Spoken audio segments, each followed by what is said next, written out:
दोस्तों, दुनिया के अजूबे ऐसे प्राकृतिक और मानव निर्मित संरचनाओं का संकलन है जो अपनी अद्भुत कला, संरचना, खूबसूरती से मनुष्य को आश्चर्यचकित करती है। प्राचीन काल से वर्तमान काल तक दुनिया के अजूबों की ऐसी कई विभिन्न सूचियां तैयार की गई है। लगभग 2200 साल पहले यूनान के विद्वानों ने दुनिया की 7 अजूबों की सूची तैयार की थी और यही 7 अजूबे लगभग 2100 सालों तक दुनिया में प्रचलित रही। वर्तमान समय में 7 अजूबों के बारे में तो हर कोई जानता है, लेकिन प्राचीन काल में भी अजूबे थे जो हाईटेक टेक्नोलॉजी न होने के बावजूद भी अस्तित्व में आए थे। सैकड़ों साल पहले अस्तित्व में आए इन अजूबों में से कुछ के सबूत हैं, तो कुछ के बारे में सिर्फ लिखा मिलता है। अलग अलग लेखक दुनिया की अलग अलग जगहों को इस लिस्ट में शामिल करना चाहते थे। पुरातत्वविद पीटर क्लेटन और मार्टिन प्राइस ने अपनी किताब the 7 wonders of the ancient world में 7 अजूबों के बारे में बताया है। इसके साथ ही उन्होंने लिखा है कि हमारे पास आज जो लिस्ट है वह 14वीं से 16वीं शताब्दी के है। आइए जानते हैं प्राचीन समय के 7 अजूबों के बारे में। नंबर 1, मिस्र के पिरामिड। मिस्र के पिरामिड हमेशा से पुरातत्वविदों में कौतूहल का विषय रहा है। मिस्र के पिरामिड से जुड़े कई सवालों के जवाब आज भी ढूंढे जा रहे हैं। मिस्र का पिरामिड इकलौती ऐसी जगह है जो प्राचीन समय से लेकर आज भी अस्तित्व में है। इस पिरामिड का निर्माण 4600 साल पहले मिस्र के फिरौन खुफू के लिए एक मकबरे के रूप में बनाया गया था। सन 1311 में इंग्लैंड में लिंकन कैथेड्रल के सेंट्रल टॉवर के निर्माण से पहले यह दुनिया की सबसे ऊंची संरचना हुआ करती थी। जब पहली बार पिरामिड का काम पूरा हो गया था तो इसकी ऊंचाई 147 मीटर थी, लेकिन आज इसके कई पत्थर गायब हो गए हैं, जिसके कारण इसकी ऊंचाई 139 मीटर बची है।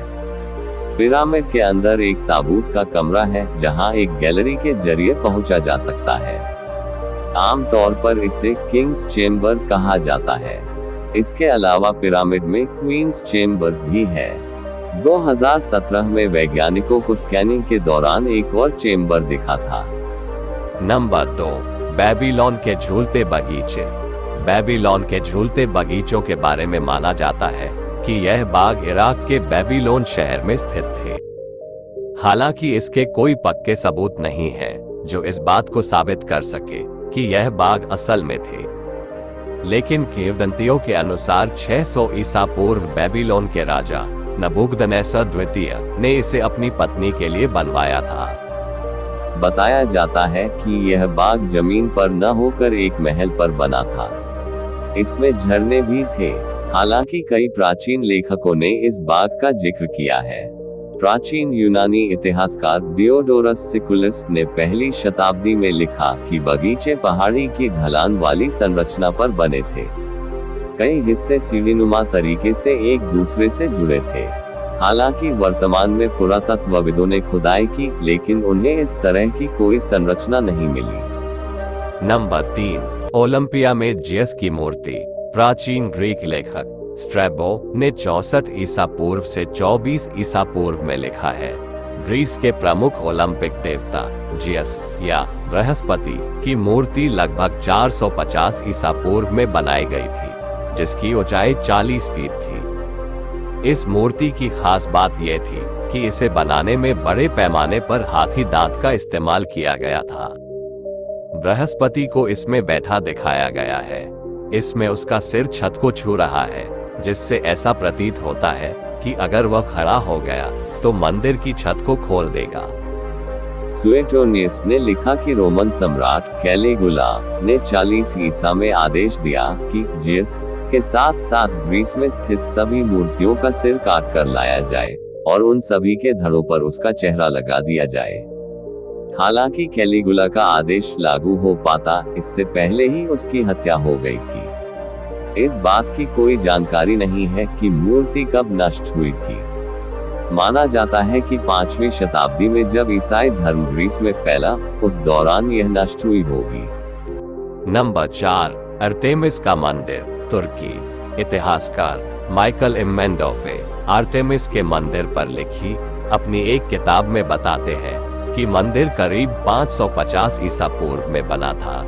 इसे लिदिया के राजा क्रोएसिस ने बनवाया था। यह मंदिर आर्टेमिस का है, जो जानवरों और शिकार से जुड़ी एक देवी मानी जाती है। शुरुआत में जब ये बना तो बहुत छोटा था, लेकिन इस इलाके में जीत के बाद क्रोएसिस ने इसे काफी बड़ा बनवाया था। सन 262 ईस्वी में भूकंप से यह मंदिर क्षतिग्रस्त हो गया था। नंबर 5, हेलिकार्नेसिस का मकबरा। तुर्की के उत्तरी अनातोलिया के कैरिया में माउसोलस नाम के सामंत की मृत्यु के बाद 353 ईसा पूर्व में एक मकबरा बनवाया गया था।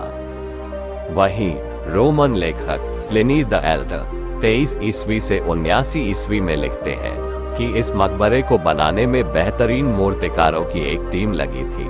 350 ईसा पूर्व में माउसोलस की पत्नी का निधन हो गया, तब यह मकबरा अधूरा ही रह गया था। मूर्तिकारों को पैसे का भुगतान कैसे होगा, इसकी समस्या होने के बावजूद टीम ने इसे पूरा किया। प्लिनी ने लिखा है, उन्होंने अपना काम नहीं छोड़ा। उनका मानना था कि यह उनकी कला और प्रसिद्धि का भी एक स्मारक है।